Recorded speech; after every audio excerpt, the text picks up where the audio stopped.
Good morning friends. ನಾನು ಇವತ್ತು ಕೂಡ ಆಂಟೋನಿಮಸ್ ಬಗ್ಗೆ ಹೇಳ್ತಾ ಇದ್ದೀನಿ. ಅಂದರೆ ವಿರುದ್ಧ ಪದಗಳನ್ನ ಮುಂದುವರ್ತಾ ಇದ್ದೀನಿ. ಆಂಟೋನಿಮಸ್ಸು ಅಥವಾ ಅಪೋಸಿಟ್ ವರ್ಡು ಅಂದರೆ ಕನ್ನಡದಲ್ಲಿ ವಿರುದ್ಧ ಪದಗಳಂತಾಗುತ್ತೆ ಅಂತ ಹೇಳುತ್ತಾ ಇವತ್ತಿನ ಮೊದಲನೇ ವರ್ಡು ಬೆನಿಫಿಟ್. ಬೆನಿಫಿಟ್ ಅಂದರೆ ಲಾಭ. ಅಪೋಸಿಟ್ ವರ್ಡು ಇದು ನಷ್ಟ ಅಥವಾ ಲಾಸ್. ಬೆನಿಫಿಟ್ಟು ಅಪೋಸಿಟ್ ವರ್ಡು ಇದು ಲಾಸ್ ಅಂದರೆ ಲಾಭದ ವಿರುದ್ಧ ಪದ ನಷ್ಟ. ನೀವು ಯಾವುದೇ ಬಿಸ್ನೆಸ್ ಮಾಡಿದರೆ ಅಥವಾ ವ್ಯವಹಾರ ಮಾಡಿದರೆ ನಿಮಗೆ ಲಾಭ ಆಗುತ್ತೆ, ಅದಕ್ಕೆ ಹೇಳ್ಬೇಕು ಇಂಗ್ಲೀಷಲ್ಲಿ ಬೆನಿಫಿಟ್. ಹಾಗೆ ನಿಮಗೆ ನಷ್ಟ ಆದರೆ ಅದಕ್ಕೆ ಹೇಳ್ಬೇಕು ಲಾಸ್. ಅಂದರೆ ವ್ಯವಹಾರದಲ್ಲಿ ನಿಮಗೆ ನಷ್ಟ ಆದರೆ ಲಾಸ್ ಅಂತ ಹೇಳಬೇಕು. ನಂತರ ಬೆಸ್ಟ್. ಬೆಸ್ಟ್ ಅಂದರೆ ಒಳ್ಳೆಯದು ಅಥವಾ ಉತ್ತಮವಾದದ್ದು. ಇದರ ಆಂಟೋನಿಮಸ್ಸು ಈಸ್ ವರ್ಸ್ಟ್. ಆಂಟೋನಿಮಸ್ಸು ಈಸ್ ವರ್ಸ್ಟ್ ಅಂದರೆ ವಿರುದ್ಧ ಪದ ಅಥವಾ opposite word is worst. Worst ಅಂದರೆ ಕೆಟ್ಟದ್ದು ಅಥವಾ ತುಂಬ ಕೆಟ್ಟದ್ದು ಅಂತ ಹೇಳಬೇಕಾಗುತ್ತೆ. ನಂತರದ ವರ್ಡು ಬಿಗ್. ಬಿಗ್ ಅಂದರೆ ದೊಡ್ಡದು. ದೊಡ್ಡದು ಅಂದರೆ ವಿಸ್ತಾರವಾಗಿರ್ಬೋದು ಅಥವಾ ಎತ್ತರವಾಗಿರ್ಬೋದು, ಅದಕ್ಕೆ ನಾವು ಬಿಗ್. ಹಾಗೆ ಸ್ಮಾಲ್ ಅಂದರೆ ಸ್ಮಾಲ್ ಅಂದರೆ ಚಿಕ್ಕದು ಅಥವಾ ಸಣ್ಣದು. ಇಲ್ಲಿ ಕೂಡ ವಿಸ್ತಾರವಾಗಿ ಇರ್ಬೋದು ಅಥವಾ ಎತ್ತರವಾಗಿ ಇರ್ಬೋದು, ಸ್ಮಾಲ್ ಅಂತ ಹೇಳ್ಬೋದು. ಸರಳವಾಗಿ ಹೇಳ್ಬೇಕಾದ್ರೆ big opposite word is small. ನಂತರದ ಆಂಟೋನಿಮಸ್ಸು ಈಸ್ ಬೈಂಡ್. ಬೈಂಡ್ ಅಂದರೆ ಬಗ್ಗಿಸು. ಹಾಗೆ ಅದರ opposite word is free. Free ಅಂದರೆ ಬಗ್ಗದೇ ಇರೋದು. ಸಿಂಪಲ್ಲಾಗಿ ಹೇಳ್ಬೇಕಾದ್ರೆ ಬೈಂಡ್ ಅಂದರೆ ಬಗ್ಗಿಸುವುದು. ಅಂದರೆ ನಾವು ಉಪಯೋಗಿಸುವ ಅಲ್ಯೂಮಿನಿಯಮ್ಮು ಪಾತ್ರೆಗಳು ಬಗ್ಗಲಿಕ್ಕೆ ಬರ್ತವೆ. ಆದರೆ ನಾವು ಉಪಯೋಗಿಸುವ ಪ್ಲಾಸ್ಟಿಕ್ ಪಾತ್ರೆಗಳು ಅಥವಾ ಪ್ಲಾಸ್ಟಿಕ್ ವಸ್ತುಗಳು ಬಗ್ಗಲ್ಲ. ಅದಕ್ಕೆ ನಾವು ಹೇಳಬೇಕು ಫ್ರೀ. ಸಿಂಪಲ್ಲಾಗಿ ಹೇಳ್ತೀನಿ, bind opposite word is free. Bind ಅಂದರೆ ಬಗ್ಗುವುದು. ಅಪೋಸಿಟ್ ವರ್ಡು ಅಥವಾ ವಿರುದ್ಧ ಪದ ಈ ಫ್ರೀ, ಬಗ್ಗದೇ ಇರೋದು. ನಂತರದ ಆಂಟೋನಿಮಸ್ಸು ಈಸ್ ಬರ್ತ್. ಬರ್ತ್ ಅಂದರೆ ಹುಟ್ಟುವುದು ಅಥವಾ ಹುಟ್ಟು. ಇದರ ಅಪೋಸಿಟ್ ವರ್ಡು ಅಥವಾ ವಿರುದ್ಧ ಪದ ಈಸ್ ಡೆತ್. ಡೆತ್ ಅಂದರೆ ಸಾವುದು. ಹಾಗೆ ಮರಣ ಅಂತ ಕೂಡ ಆಗುತ್ತೆ. ಡೆತ್ ಅಂದರೆ ಸಾವು ಅಥವಾ ಮರಣ ಅಂತ ಆಗುತ್ತೆ. ನಂತರದ ಆಂಟೋನಿಮಸ್ಸು ಈಸು ಸ್ವೀಟ್. ಸ್ವೀಟ್ ಅಂದರೆ ಸಿಹಿ.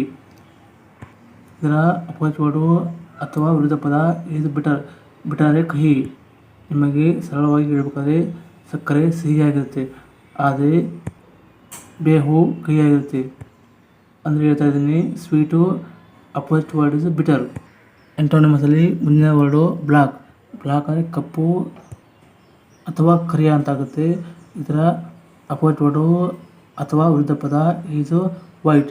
ವೈಟ್ ಅಂದರೆ ಬಿಳಿ ಅಥವಾ ಶ್ವೇತವರ್ಣ ಅಂತ ಹೇಳ್ಬೋದು. ಹಾಗೆ ಬಿಳುಪಾದ ಅಂತ ಕೂಡ ಹೇಳ್ಬೋದು. ವೈಟ್ ಅಂದರೆ ಬಿಳುಪಾದ ಅಂತ ಆಗುತ್ತೆ. ಬ್ಲ್ಯಾಕ್ ಅಂದರೆ ಕಪ್ಪು, ಅದು ಅಪೋಸಿಟ್ ವರ್ಡ್ ಇಸ್ ವೈಟ್. ನಂತರದ opposite word is blend. Blend ಅಂದರೆ ಮಿಶ್ರಣ. ಬ್ಲೆಂಡ್ ಅಂದರೆ ಮಿಶ್ರಣ. ಇದರ opposite word is separate. Separate ಅಂದರೆ ಪ್ರತ್ಯೇಕ. ಸರಳವಾಗಿ ಹೇಳ್ಬೇಕಂದ್ರೆ ನಾವು ಚಹಾ ಕಾಫಿ ಮಾಡುವಾಗ ತುಂಬ ಪದಾರ್ಥಗಳು ಮಿಶ್ರಣ ಆಗುತ್ತವೆ, ತುಂಬ ಪದಾರ್ಥಗಳು ಬ್ಲೆಂಡ್ ಆಗುತ್ತವೆ. ನಾವು ಪ್ರತಿಯೊಂದನ್ನು ಹೇಳ್ಬೇಕಾದ್ರೆ ಸಪ್ರೇಟ್ ಅನ್ಬೇಕು, ಸಪ್ರೇಟ್ ಅಂತ ಹೇಳ್ಬೇಕಾಗುತ್ತೆ. ಮುಂದಿನ ವಿರುದ್ಧ ಪದ ಬ್ಲೆಸ್ಸಿಂಗ್. ಬ್ಲೆಸ್ಸಿಂಗ್ ಅಂದರೆ ಅನುಗ್ರಹ ಅಥವಾ ಆಶೀರ್ವಾದ. ಇದರ ವಿರುದ್ಧ ಪದ ಈಸು ಕರ್ಸ್. ಕರ್ಸ್ ಅಂದರೆ ಶಾಪ. ಸರಳವಾಗಿ ಹೇಳ್ಬೇಕಾದ್ರೆ ದೇವರು, ಗುರು ಹಿರಿಯರು ಬ್ಲೆಸ್ ಮಾಡ್ತಾರೆ, ಆದರೆ ನಮ್ಮ ಶತ್ರುಗಳು ನಮಗೆ ಕರ್ಸ್ ಮಾಡ್ತಾರೆ ಅಂತ ಹೇಳ್ಬೋದು. ಮುಂದಿನ ಪದ ಬ್ಲಂಟ್. ಬ್ಲಂಟ್ ಅಂದರೆ ಮೊಂಡು ಅಥವಾ ಹರಿತವಲ್ಲದ. ಇದರ ಅಪೋಸಿಟ್ ವರ್ಡು ಅಥವಾ ವಿರುದ್ಧ ಪದ ಇದು ಶಾರ್ಪ್. ನಾವು ಉಪಯೋಗಿಸುವ ಚಾಕು, ನೈಫು ಶಾರ್ಪ್ ಇರ್ತವೆ, ಆದರೆ ಕಾಲಾನುಕ್ರಮೇಣ ಬ್ಲೆಂಟ್ ಆಗ್ತವೆ. ನಂತರದ ಪದ ಬೋಲ್ಡ್. ಬೋಲ್ಡ್ ಅಂದರೆ ಧೈರ್ಯ ಅಥವಾ ದಪ್ಪ ಅಂತ ಆಗುತ್ತೆ. ಇದರ ಅಪೋಸಿಟ್ ವರ್ಡು ಅಥವಾ ವಿರುದ್ಧ ಪದ ಇದು ಟಿಮಿಡ್ ಅಂದರೆ ಅಂಜುಬುರುಕ. ಅಪೋಸಿಟ್ ವರ್ಡ್ ಆಫ್ ಬೋಲ್ಡ್ ಇದು ಟಿಮಿಡ್. ಬೋಲ್ಡ್ ಅಪೋಸಿಟ್ ವರ್ಡ್ ಇದು ಟಿಮಿಡ್. ಕೊನೆಯ ಪದ ಬೋರ್ ಅಂದರೆ ಕೊರೆಯುವ ಅಥವಾ ತೂತು ಮಾಡುವ ಅಂತ ಆಗುತ್ತೆ. ಇದರ ಅಪೋಸಿಟ್ ವರ್ಡ್ ಇದು ಅಮ್ಯೂಸಿಂಗ್ ಅಂದರೆ ಮನರಂಜಿಸುವ. ಶಾಲಾ ಕಾಲೇಜುಗಳಲ್ಲಿ ಲಾಸ್ಟ್ ಪೀರಿಯಡು ಅಂದರೆ ಲಾಸ್ಟ್ ಕ್ಲಾಸು ಬೋರ್ ಆಗುತ್ತವೆ, ಆದರೆ ಬೆಳಗಿನ ಪ್ರಾರಂಭದ ಕ್ಲಾಸಲ್ಲಿ ಅಮ್ಯೂಸಿಂಗ್ ಅಂತ ಇರ್ತದೆ. ಈ ಹೊತ್ತಿಗೆ ಇದು ಸಾಕು. ಮತ್ತೆ ಮಧ್ಯಾಹ್ನ ಸಿಗೋಣ. ಆಲ್ ಕೂಡ ನಾವು ಇಂಗ್ಲೀಷ್ನಲ್ಲಿ ಇರುವ ವಿರುದ್ಧ ಪದಗಳು ಅಥವಾ ಆಂಟೋನಿಮಸ್ ಬಗ್ಗೆ ಕಲಿಯೋಣ. ನೋಡ್ತಾ ಇರೋರು ಪೂರ್ತಿಯಾಗಿ ನೋಡಿ ತಿಳ್ಕೊಳ್ಳಿ, ಬುದ್ಧಿವಂತರಾಗಿ. ಕೊನೆಗೆ ನಮ್ಮ ಚಾನಲ್ಗೆ ಸಬ್ಸ್ಕ್ರೈಬ್ ಮಾಡಿ, ಸಹಾಯ ಮಾಡಿ, ಲೈಕ್ ಮಾಡಿ ಮತ್ತು ಫ್ರೆಂಡ್ಸ್ಗೆ ಶೇರ್ ಮಾಡಿ. ಮೇಲೆ ಹಾಕ್ಕೊಳ್ಳಿ. Thank you.